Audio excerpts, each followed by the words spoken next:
What's good, YouTube? That one I until you're back again once again. And people, today we are back for another WWE pay-per-view review here on the second channel. Today we're talking about Money in the Bank 2015. If you guys are hyped for today's review, and of course if you're a proud member of the Nappy Nation and you'd like to see these reviews still coming here on the second channel, make sure you smash the like button down below for us because you already know your support is greatly appreciated. I also like to point out that if you guys did not know, I actually live tweet the show on Twitter the entire time, so if you want to get involved with a more direct conversation rather than just a review and expressing your thoughts and whatnot in the comment section below, which is of course still perfectly acceptable, then make sure you go ahead and check me out on Twitter. Link to the Twitter account is in the description if you guys did not know. But of course, when it comes to reviews like this, they are 100,000% opinionated. I'm just one man. It's just one opinion, and just as much as I'd expect you guys to respect my opinion, I respect yours in the comments as well. So go ahead and share your thoughts about every single match in the show in its entirety down below as well. But I know normally we end up having a guest or two on for these reviews, but this time around, Mo and PK ended up being busy and they didn't want to join us tonight, and Twitch was actually live streaming while Money in the Bank was going on, so he hasn't had the chance to see it yet. So we're riding this one out solo, so it might not be as long, and I say it might not be as long because of course the more people you add, the more opinions are expressed, so the longer it takes to get everything across. So I don't know, we'll see what ends up happening, but I'm sure they'll end up joining us in the future for more reviews and whatnot. But either way, let's go ahead and jump into the first matchup of the night, which honestly, I'm very, very disappointed and upset that this was the first match of the night. First match, opening match, is the Money in the Bank ladder match. And like, I get the idea behind it being first on the card. Like, it's supposed to be like that wow factor, like it's supposed to draw you in, and it's supposed to like, oh shit, I have to sit down and watch, you know, and instead of just keeping you there for the last 20 minutes, you know, if you only thought you were going to tune in for the main event, haha, got you, you already missed the Money in the Bank ladder match, you should have been here from the start of the show. I understand that, I get where they're coming from with that, but like, that was cool for WrestleMania. Because like the Money in the Bank match at WrestleMania was the place where like all these mid-card talent got the chance to really shine through in a crazy match, and through there, that's what elevated them to the world title scene. It was cool at WrestleMania when that happened. But then you're gonna take it out of WrestleMania, which I think is a humongous mistake. That was one of the highlights of WrestleMania, was the Money in the Bank ladder match. But then they made their entire own pay-per-view around it. So you would think that the pay-per-view's namesake, the pay-per-view's main draw, the Money in the Bank ladder match itself, would be the main event. But no. Let's start the show with it. Like I said, I understand the idea behind them making it first, but I would have liked to have seen it as the main event, especially because like that's the whole point in the pay-per-view, is the Money in the Bank ladder match. But I'm on one point for too long. But either way, Money in the Bank ladder match this year was Dolph Ziggler, Adrian Neville. I know in the past I've called him Aaron Neville. Aaron Neville is a singer. My aunt like loves him, and every time I hear the word Neville, I just think of Aaron Neville. No, wait, Adrian. No, he's Adrian Neville. Aaron. Shit, I'm getting all the Nevilles mixed up. But Adrian Neville, Dolph Ziggler, Roman Reigns, Randy Orton, Kofi Kingston, Sheamus, and Kane. And I feel like honestly, this year's Money in the Bank match was more so like a grab bag, like a catch-all of all these superstars that aren't exactly involved in a whole lot of storylines right now, so let's just go ahead and throw them in here and just see whatever the hell happens. The match had a lot of highlights, a lot of good points. It's not the best Money in the Bank ladder match I've ever seen. I still think Shelton Benjamin running across that ladder, that was the shit for me, IMO. I love that matchup, but highlights include like Roman Reigns when he powerbombed Kofi on the ladder that was laid across the ropes in the corner, and then who was it? Was it Neville that he scooped up in midair and then powerbombed him on top of Kofi on top of the ladder? Like, that was hype as fuck. There was a couple other moments in the match that were pretty entertaining, but overall, I don't know. Overall, I give the match like a 3 out of 5. Like, with the star power that was involved in this match, there were so many more spots that could have been taken. There was so many more things that I expected, especially with the hype building up with Kane being involved in a ladder match against Seth Rollins and all this craziness. You have Randy Orton in the match. You have Kofi Kingston in the match. You have the high flyer Aaron Neville and Adrian Neville. Getting them mixed up now, god damn it. I definitely expected more from Neville in this matchup. I'll just call him Neville, so I don't want to worry about first names. I really expected more from him in this matchup, especially since he is a high flyer. They bill Kofi as being the high flyer, and he does all this crazy shit, and he has done crazy shit in the past, but especially with the man that gravity forgot, who's ushering in the altitude era, I definitely expected more from him. Oh, and then Savage Randy Orton. Randy Orton went straight savage in this match when he landed RKO after RKO after RKO after RKO. That was hype as fuck, I'll give him that much. And then the most disappointing moment of the match. Bray fucking Wyatt in his butcher's apron looking like the nigga from the Evil Within. Why? Why? Why do you have... Everybody wants Roman Reigns to win that match. Everybody, especially with Dean Ambrose versus Seth Rollins, everybody wants Ambrose to scoop with the title, and then Roman Reigns comes through and cashes in Money in the Bank, and everyone would just love that to happen. But WWE's like, oh, fuck that, and everything that you ever wanted. JK, we're going to put Roman Reigns in a rival with Bray Wyatt, a.k.a. I can never win a goddamn match to save my life, because that's all Bray Wyatt does is lose. You know, at first, I didn't really care for Bray Wyatt when he first came out, but slowly but surely his character's starting to grow on me. I wish they would build him as his own character and not so much like the new Undertaker.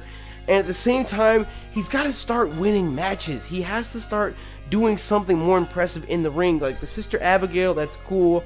The whole Fireflies where everyone's got their cell phones out when he comes out, that's cool. But they build this with like Daniel Bryan and other characters. Like, people like to connect to the wrestler. Nobody can connect to Backwoods Crazy. I mean, unless you're Backwoods Crazy, but still, nobody can connect to Bray Wyatt that way. So, I don't know. I'm not saying that the rivalry is going to be terrible. Like, I'm sure they'll have some decent matches between Roman Reigns and Bray Wyatt, but I don't see this as being like a memorable storyline. Like, this isn't like a John Cena Edge type of thing. This isn't like a Kurt Angle Lesnar type of thing. And I know I'm stretching there a little bit, pulling out classic rivalries and whatnot, but still, I just don't see... I would rather see Roman Reigns back in the title picture, if anything, than just Roman Reigns, Bray Wyatt. Roman Reigns, Bray Wyatt. You know what I mean? So, I don't know. I'm a little disappointed Reigns didn't win. I really did not want Ziggler, Orton, Sheamus, or Kane to win, because they're all previous champions. They don't need the Money in the Bank title match. They've already like how when I first started talking about this match, how I said at WrestleMania it was the spot for mid-card talent to come up and have the chance. But now you have these former world champions in the match, and like I understand that they've had Money in the Bank ladder matches in the past where world champions were involved. You know, I understand that. But at the same time, I'm sitting there just scratching my head like, are they really going to give it to Kane, Sheamus, Orton, or Ziggler? You know, I would like to see Kofi get a chance. He's been mid-card forever. I'd like to see Neville get a little bit build up. Reigns was my pick to win the match. I really wanted him to win. I think that would have been an amazing storyline. And then at the very end, what ends up happening, Sheamus scoops up the Money in the Bank title. So that's their way of repackaging and rebuilding Sheamus and building him up again since he was out, and now he's come back as this new heel. And I'm just, are we gonna see like Sheamus versus Lesnar? Because there's still fact remains that Lesnar got suspended and never got his title rematch. So whenever Lesnar ends up ultimately coming back, well, actually, no, I take that back. At the July 4th event, which you know what, I'll save that for the end. I'll save that for the end of this. Definitely at the July 4th event, Lesnar is coming back, but if they end up doing Sheamus versus Lesnar, I think that would be very interesting. I think that would be a very interesting matchup to see, because honestly, I can't really see Sheamus just being completely destroyed by Lesnar. You know what I mean? Like, Sheamus is a force in and of himself. I think that he'll end up giving Lesnar a good fight, and I think that would be interesting to see, but still, there are a couple other people on the list before Sheamus I'd like to see square off with Lesnar, so, I don't know. But like I said, I really did not want a former world champion who's already held the belt, who's already had a title reign, to scoop up this again. And lo and behold, Sheamus is here. So they're going to try and repackage him and bring him back into the spotlight, back into the title scene by doing this, because he's been putting around for the past couple months around the IC title scene, you know, just doing little silly shit. So I don't know. Like I said before, I give it like a 3 out of 5. It was a decent Money in the Bank ladder match. It just seemed like a huge grab bag. Let's just grab all these wrestlers who are here. We're not doing anything with them. Just chuck them into a match. So it was decent. I don't know. It was hype watching. I'll give them that much. I'm not trying to cut it down, but just saying. I don't know. It's just Sheamus is not who I ultimately wanted to win. Just to be honest. So. Anyways, next matchup on the card tonight was the Money in the Bank. The Money in the Bank Divas match. They could win a. Yo, could you imagine if they had that? They had a Money in the Bank match for Divas. That would be sick as fuck. No, it wouldn't. They probably wouldn't. That would be terrible. Let me take that back. Anyways, we had the Divas Championship match. Paige versus Nikki Bella for the Divas title. That was excessive. I already said the Divas Championship match. But it was Paige versus Nikki Bella, and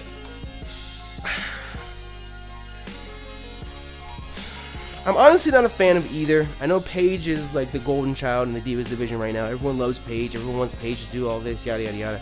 Paige is just like, to me. You know, like, I don't hate Paige, but she's not my favorite either. But at the same time, I'm tired of the Bella Twins. I want you guys to know, I remember when the Bella Twins debuted. I was tired of them then. I'm tired of them now. And it's just like, can we stop? Like, the Bella Twins, when they debuted, and even now, like, I don't see them as serious contenders. And they're just holding this title, and it's like, why? Like, I get you're trying to, like, expunge AJ Lee and whatnot, but still, like, come on now. Like, Nikki Bella is who you choose to do it with? Like, I don't know. I feel like I'm trying to reach out to a golden era of wrestling, to years ago, to a decade ago, to 15 years ago. I'm trying to get that type of wrestling back, and that's the mindset that I have when I watch WWE today, and that's why there are so many people that are so, like, adamant and against me and say, like, oh, no, Nappy, you're wrong, this, and this. And I'm just like, if this was 10 years ago, none of this would have happened. None of this would have gone down this way. And I'm sure I'll reference that again later tonight, and I just have to change the way that I think and the way that I see it, because this isn't 10 years ago. You know, this is here and now, and WWE has changed since then, so I don't know. It is what it is. When it comes to the Divas match, I honestly couldn't care who won, because, like I said, I'm not a huge fan of either Diva in the matchup. It would have been nice to see Paige win, just so we can have someone new as a champion. But I mean, the downside to the Divas division, and it's honestly because they don't give them the time on the card, which makes no sense to me. You have 3 hours on Monday Night Raw.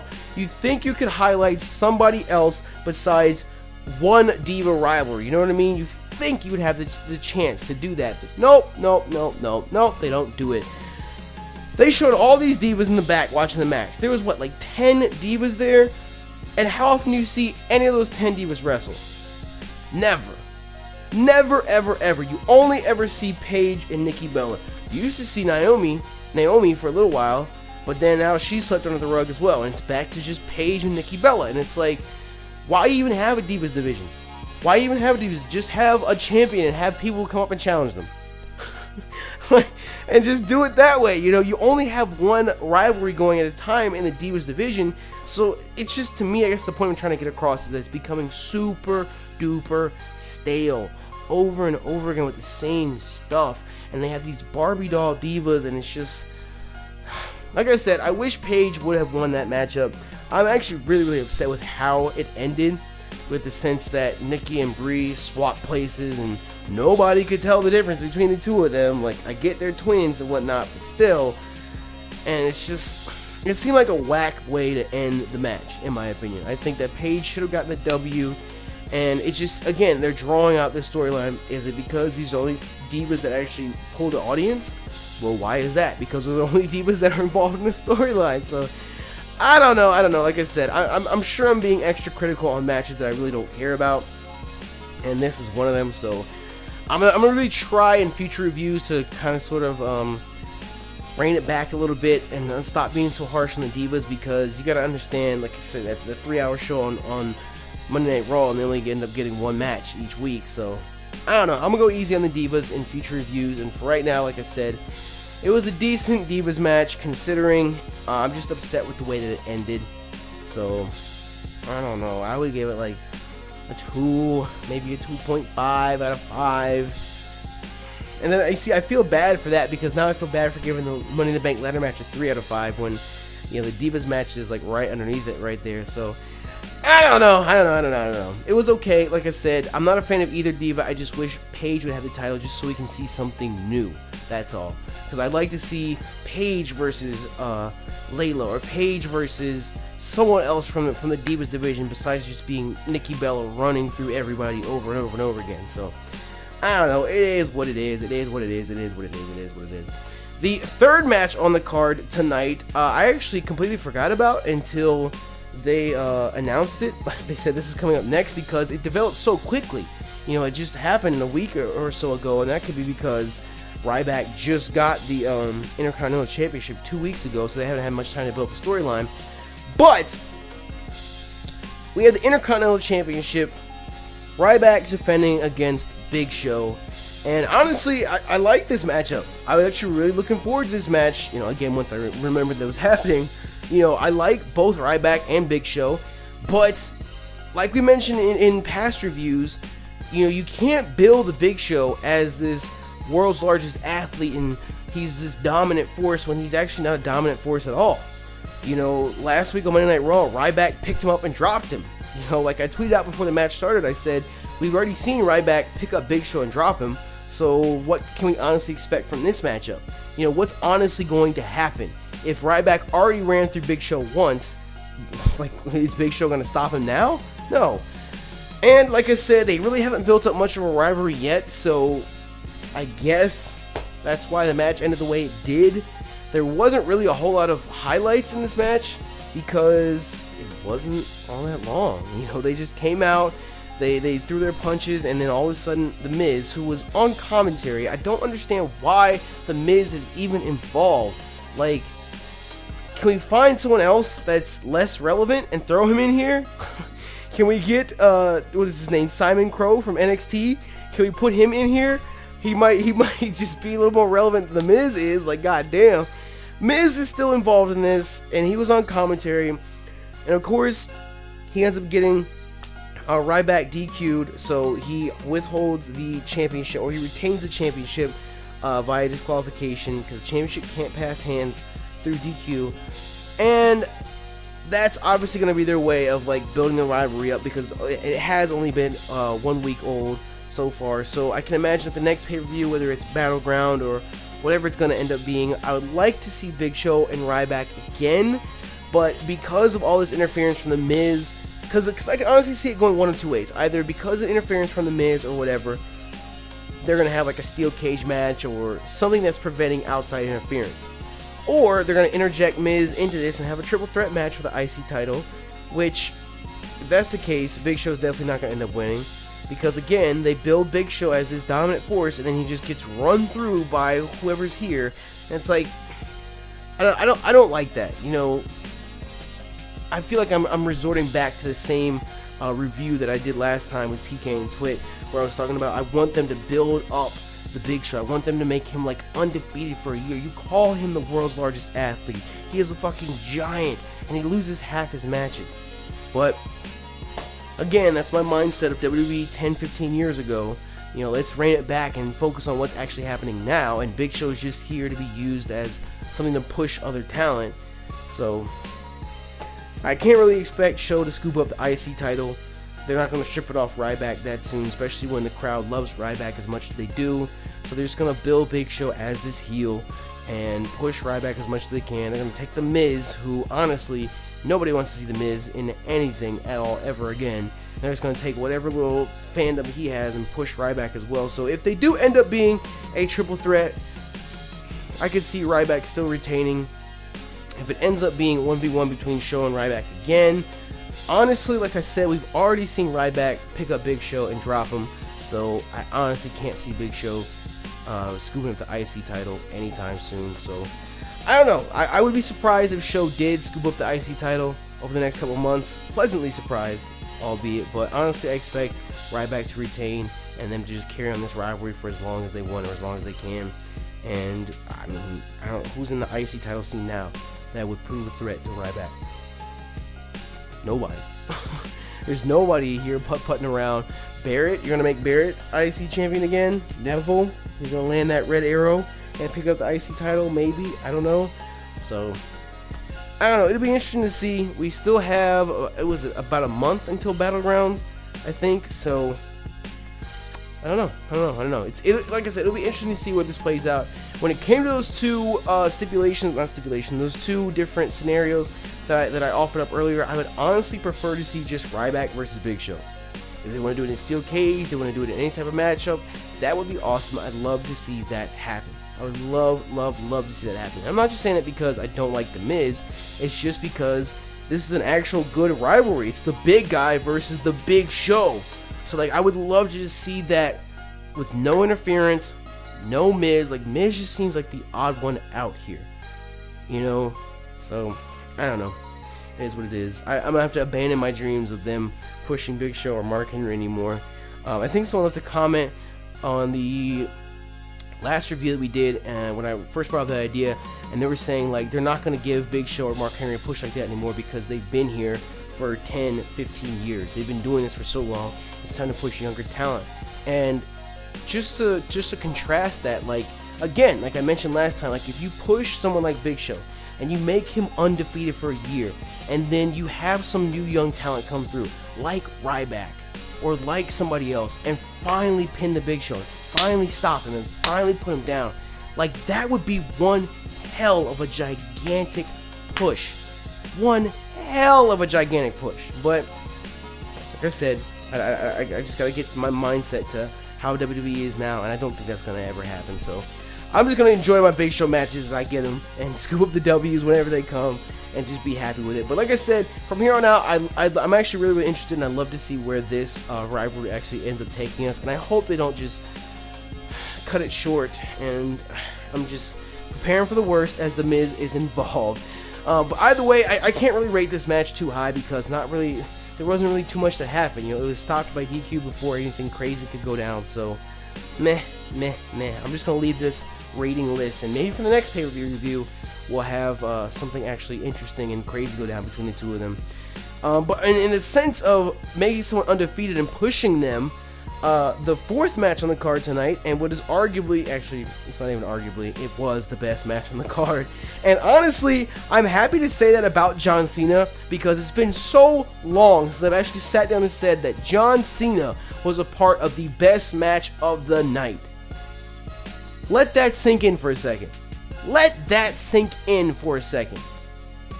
When's the last time, well, besides Elimination Chamber when they had their first matchup, when was the last time that you could honestly sit down and say the best match of the night included John Cena? It's been a long time. A long time. And the reason for that is because they pushed Super Cena. Oh, and by the way, the fourth match on the card was John Cena versus Kevin Owens. It was the rematch. Because they first fought at Elimination Chamber in one hell of a match. Honestly, best match I've seen in so many years. So many fucking years happened at Elimination Chamber. If you missed out on Kevin Owens versus John Cena Elimination Chamber, go back and watch it before you watch this. That is an amazing match. 5 out of 5. Hands down. The match tonight, honestly, was really good. But before I dive into that, it was one hell of a review. It was really good. Before I dive into that, let me finish my other point that I had before I messed up and didn't announce the match. They push John Cena as like Super Cena, and it gets to the point where it's like you just see the same stuff over and over again. I'm sure a lot of you guys don't need me to explain all this. You know, you see the same 5-knuckle shuffle and, you know, the hip toss and all this shit. It's the same stuff with Cena over and over again. But with these two matches with Kevin Owens, what's made it so good and what honestly made it so refreshing to see from Cena is a whole plethora of new moves. It's like an entirely different wrestler in ring. And it was so refreshing to see John Cena, this person who's been the face of WWE for the past 15 years, finally change shit up and do something new. And that's why Kevin Owens, that just makes Kevin Owens even better, because Kevin Owens is pushing John Cena to that. He is making John Cena pull out all these stops, all this shit, because the regular 5-knuckle shuffle and the attitude adjustment or the FU, if you actually remember Cena from back in the day, you know, that isn't enough to stop Owens. And Owens is here, he is brash, he is disrespectful, he is the NXT champion, he is the shit. And he comes through and forces Cena, the face of the WWE, to pull out all the stops and even more. I love it. I love it. I love it. I love it. When it came to the match at Money in the Bank, it played out the exact way everyone thought it was going to be. Last time we spoke about this, after the first matchup, it was a question of whether or not John Cena was going to win. Because, of course, there's the old-fashioned storyline of the new guy comes in, picks up the W. John Cena wasn't expecting that. Now it's John Cena's rematch, and John Cena is going to come through and do the most he can and give it 125% and pick up the W. And in fact, that's what ended up happening. Spoiler alert, John Cena did pick up the W against Kevin Owens, which means that they are now 1-1, and a tiebreaker has to happen. Now, with Battlegrounds being the next pay-per-view, is it going to happen at Battlegrounds? Or are they going to push this to SummerSlam as well? I feel like the best way for this to happen is for them to go to Battlegrounds, have their tiebreaker, and Owens, I think, is going to win. I think Owens has to win this third match, and that's going to push it to SummerSlam. And at SummerSlam, especially since Owens stood in the ramp with the US title and the NXT title, I think they have to push it. And at SummerSlam, they would have Kevin Owens versus John Cena. At that point, Kevin Owens wouldn't have the NXT title anymore, unfortunately, which is something else I'll get into here shortly. Owens, I don't know if they would give 3 wins over Cena to Owens. That would be a little unrealistic. But then, if they gave the win at Battlegrounds to John Cena, then it's like, oh, Kevin Owens gets one last chance, and this time it's for the title. And then at SummerSlam, they go all out, and Kevin Owens screws with the title. So, I don't know. It'll be interesting to see how they end up rocking out with that. But again, for the matchup tonight, absolutely stellar, absolutely spectacular. I'm down to give it another 5 out of 5. I feel like there's a part of me that wants to give it a 4 out of 5, but I feel like I just want to do that because the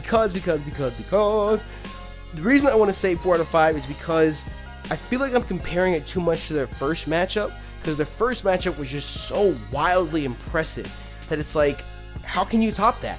Like, what can you possibly do to top the first match that they had? So I'm gonna pull back that mindset and just focus on all the positives from the matchup tonight. And I honestly say it was the best matchup on the card, a 5 out of 5, hands down. And then Owens did that signature power bomb to Cena on the outside of the ring, on the ring apron. That is the ultimate disrespect. That is the ultimate, fuck you, I'm coming after your title. And I love it. I absolutely love it. Kevin Owens, amazing NXT champion. When it comes to him losing the NXT championship at the WWE 4th of July event, of course there is the speculation of him losing the title to Finn Balor, because Finn Balor is going to get his #1 contender shot then. But then all of a sudden there's this other elephant in the room, Samoa Joe. And it's like, what are you going to do? Because everybody wants to see Samoa Joe versus Kevin Owens, which we're going to see this week on NXT. But when it comes to the NXT title, do I think Samoa Joe should just scoop it up? I don't think they're going to give it to him this early. I feel like, it makes me really sad to say this. It makes me really, really sad to say this. But I feel like what's going to end up happening is Finn Balor is going to end up getting squashed. Because when it comes to Finn Balor versus Kevin Owens, if they're going to push Finn Balor, then at the July 4th event in Tokyo, Finn Balor's got to scoop up the W and scoop up the NXT Championship. But then there comes the whole issue of Kevin Owens versus Samoa Joe. It's like, are you just going to wrestle once? You know, is Kevin Owens going to beat Finn Balor at the Japan 4th of July event, and then they're going to give the championship to Joe? Because at the end of the day, it's Samoa fucking Joe. Like, you can't just play him off like he's a fucking joke. You know, he's already well established, and WWE's just being assholes by submitting him down there in NXT. So now it's just a question of, like, how is the NXT Championship title scene going to pan out from here? Is Balor going to scoop up the title, and then it'll be Balor versus Joe? Which I don't think everyone would be as hyped to see Balor versus Joe as Balor versus, as Kevin Owens versus Samoa Joe. Or is Finn Balor going to get squashed, and Kevin Owens is going to retain the title, and then he'll end up giving it up to Samoa Joe? Because with Kevin Owens moving up to the main roster, the title belt's got to come off of him eventually. So, I don't know how that's going to play out. I'm going to be waiting and watching intently to see what ends up happening. I think the fanboy in me, no matter what, would love to see Baylor versus Joe. But I think the audience themselves more so would love to see Owens versus Joe for the title. So, I just hope that Finn Balor doesn't end up getting squashed and swept under the rug because Samoa Joe is here. I really don't want that to happen. I feel like the best way for this to go is to have Baylor win the title and then push Baylor versus Joe, because then Baylor and Joe both get hype, they both get pushed, they both get publicity off of it, and that, in my opinion, would be the best thing. Let Kevin Owens go up to Raw and let Baylor and Joe work in NXT for a bit longer. So, I don't know. Getting back to Money in the Bank, like I said, the John Cena versus Kevin Owens rematch, easily the best match of the night, 5 out of 5. I have no complaints. It was amazing. It was amazing. It was amazing. It was amazing. It was amazing. So, moving on to our 5th matchup of the night. This is another matchup that, I'm not even gonna lie, I honestly forgot about it until I saw it happen right then and there. We have the Tag Team Championships. We have the New Day being Big E and, what the hell is his name? Xavier Woods. I keep wanting to say Elijah Burke. I swear to God. Look at the picture right now. The picture on your screen. That nigga looks like Elijah Burke in the corner. Kofi wasn't a part of it because he participated in the Money in the Bank ladder match earlier. But it's the New Day defending against the Prime Time Players. And I feel like tonight's matchup was just, it was only a matter of time. It was only a matter of time before it went down and before all this happened. But, spoiler alert, Primetime Players did pick up the W, and I'm not trying to be mean to Darren Young or anything like that, but when it comes to the Primetime Players, if it wasn't for Titus O'Neil, Primetime Players honestly wouldn't be anything. And I mean that in like a nice, more constructive way, but like think about it. If you split them up, which one of the two could you honestly see like being a breakout star and like actually rising up in singles competition? It would be Titus O'Neil. Like Titus O'Neil's the one that he's the Q dog in the middle of the ring, barking and throwing up the hooks left and right. And you know, like that is what gets the audience hyped about the Primetime Players. He's the one that comes in the ring, picks niggas up and throws them to the other side. He's the one that comes in the ring and delivers those nasty ass spine busters, dropping people on their heads and shit. Like that is hype. He is the hype one of the two.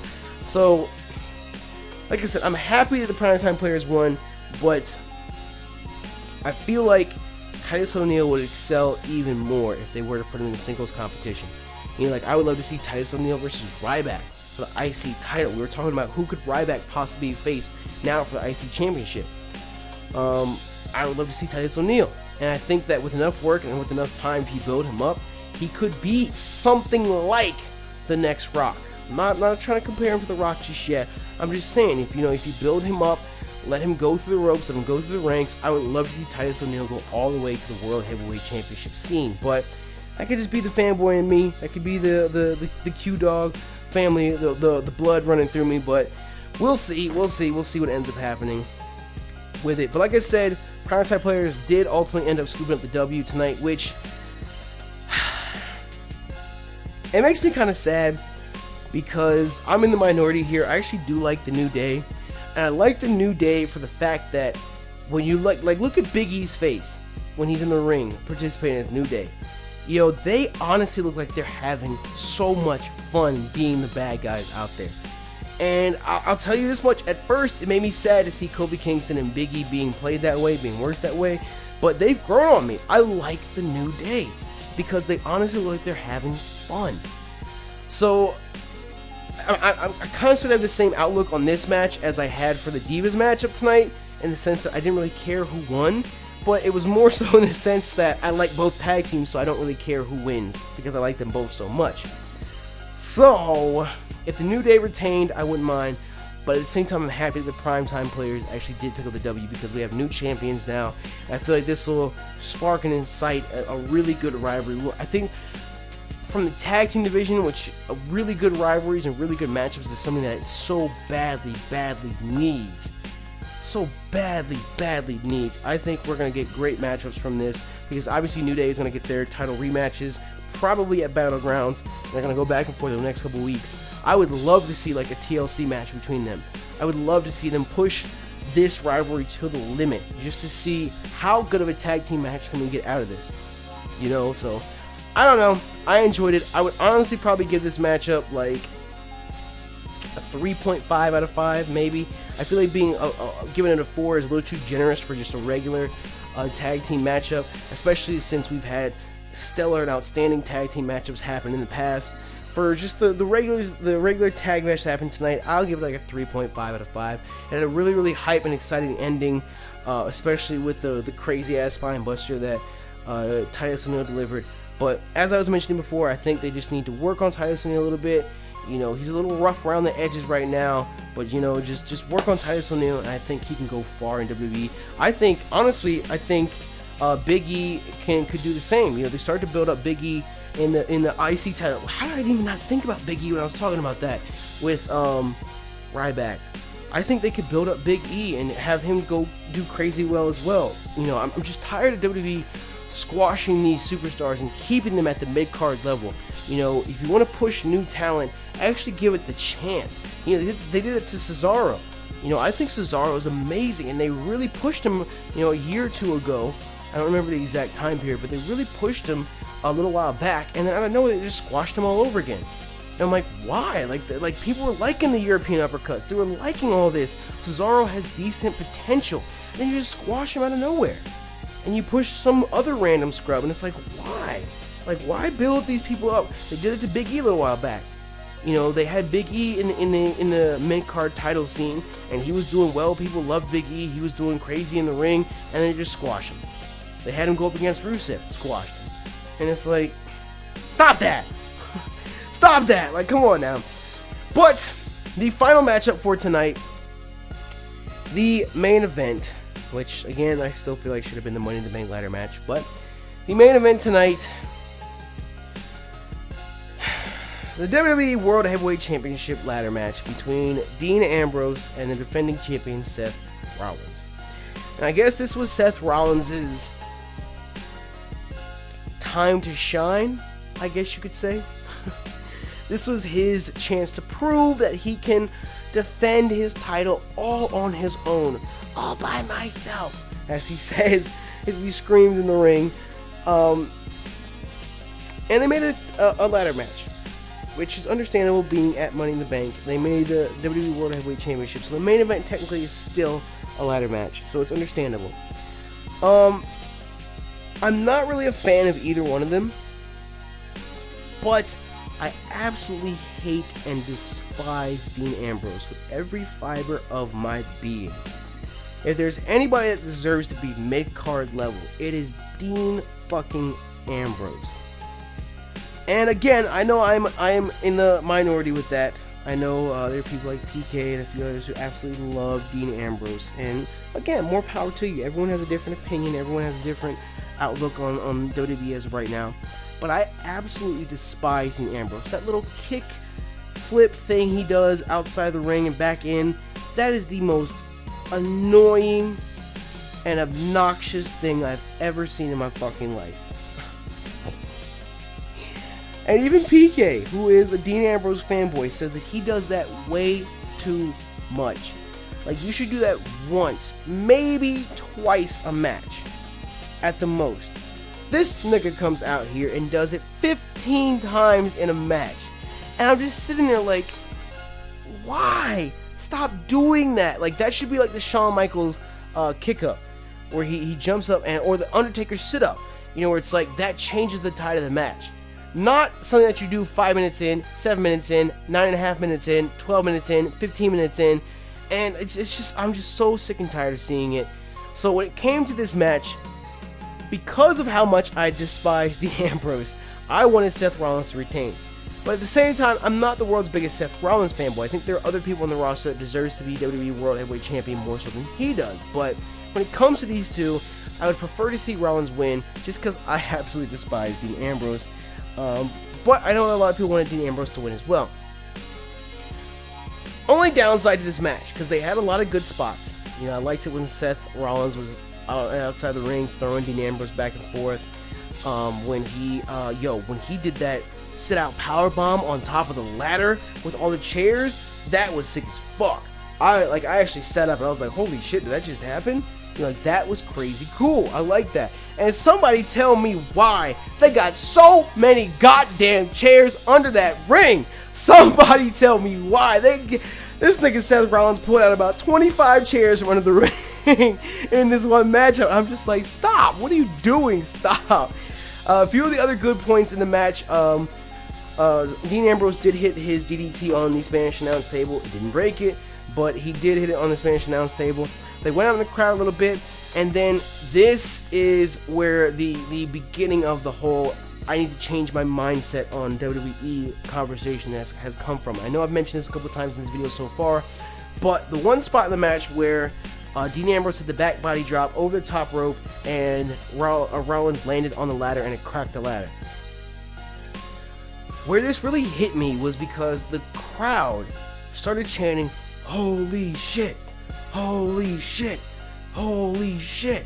And I'm just sitting there like scratching my head like, that's not really a holy shit moment. You know what I mean? Like, that's really not a holy shit moment. You know, I think throwback, and I think a couple years ago, you know, when Jeff Hardy jumped off the top of the ladder in Money in the Bank. And who was it? Was it Edge or somebody that he put through the ladder? That is a holy shit moment. When Jeff Hardy jumped off the Titantron. When Shane McMahon jumped off the Titantron. When RVD did the frog splash on the top of the Elimination Chamber. You know, when Mick Foley was speared through the ropes through a flaming table. Those are holy shit moments.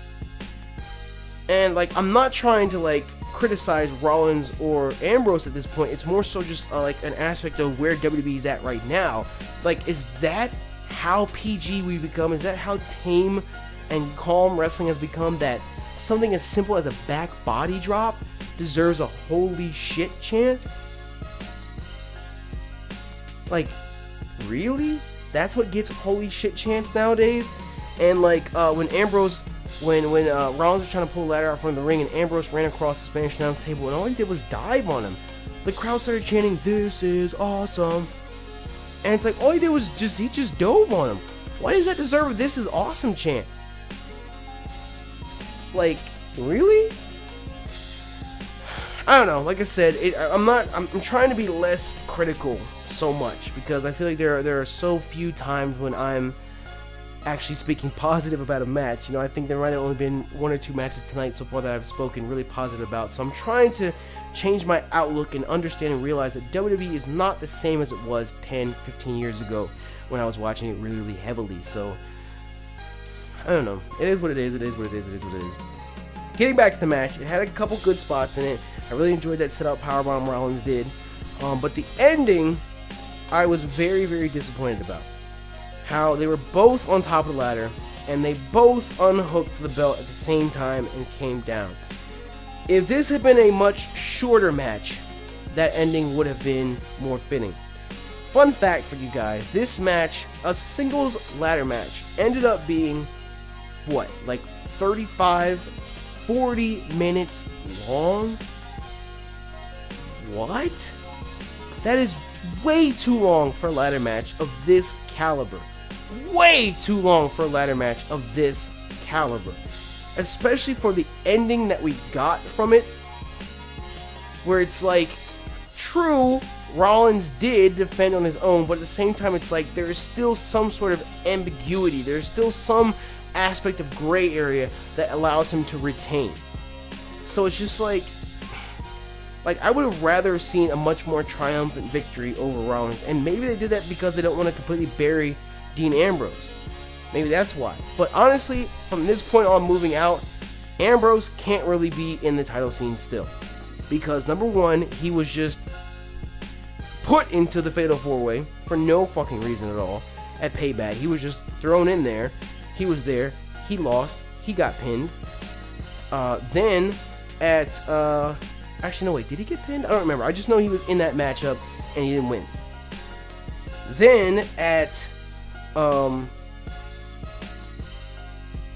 Monday Night Raw episode where he interjected himself into the match again.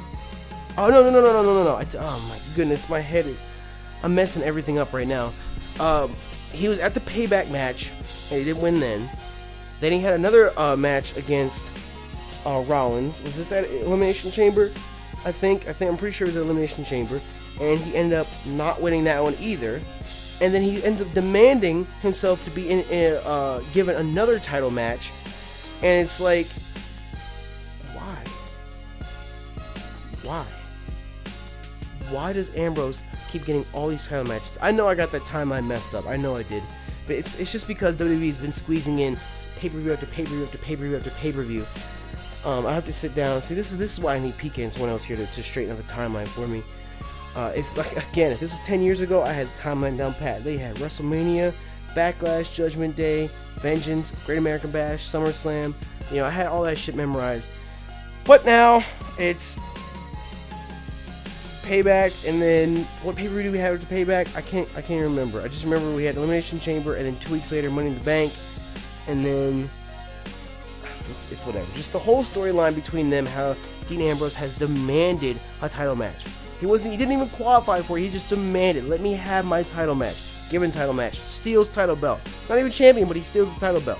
And now in an actual title match, where Rollins defended on his own, gray area or not, he defended on his own. There was no outside interference in that match. Rollins still beat him. Ambrose cannot still be in the title scene. He honestly cannot still be in the title scene from here on out. So that's why I feel like they ended the way they did, so I didn't completely just bury Ambrose. Because honestly, with Lesnar coming back at the 4th of July event, Lesnar still has not had his title rematch. I would like to see Lesnar versus Rollins, because I know Rollins is not going to win. I would like to see Lesnar come back in, scoop the title, because I feel like Lesnar just creates more dynamic matches. Everyone loves Brock Lesnar, and that would be great to see Lesnar against newer talent. Well, not necessarily newer talent, but newer talent in the sense of Lesnar versus somebody he hasn't wrestled before. So, I don't know. I'm not going to turn this into an entire conversation about Brock Lesnar like our last review we did. For the World Heavyweight Championship ladder match, I would honestly end up giving it probably a 3 out of 5.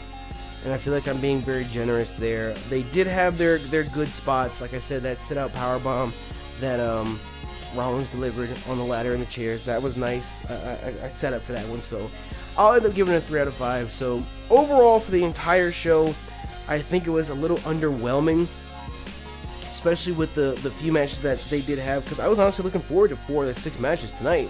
You know, I was looking forward to Money in the Bank. I was looking forward to the IC Championship with Ryback defending against Big Show. I was looking forward to Cena and Owens.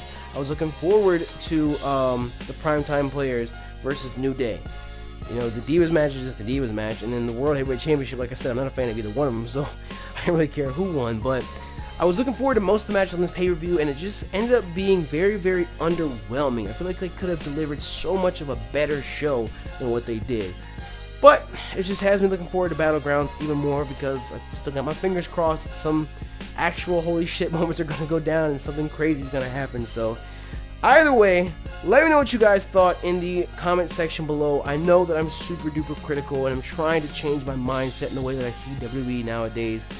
So bear with me as we exchange opinions here. But like I said, let me know in the comment section below what you guys thought of each matchup and what you thought of the pay-per-view overall. If you guys would like to see a review of the July 4th special coming up exclusively on the WWE Network, let me know by smashing the hell out of that like button down below for us as well. And if we can break 1,000 likes on this pay-per-view review, a powerful 1,000 likes, then we'll make sure to bring through a July 4th pay-per-view review as well.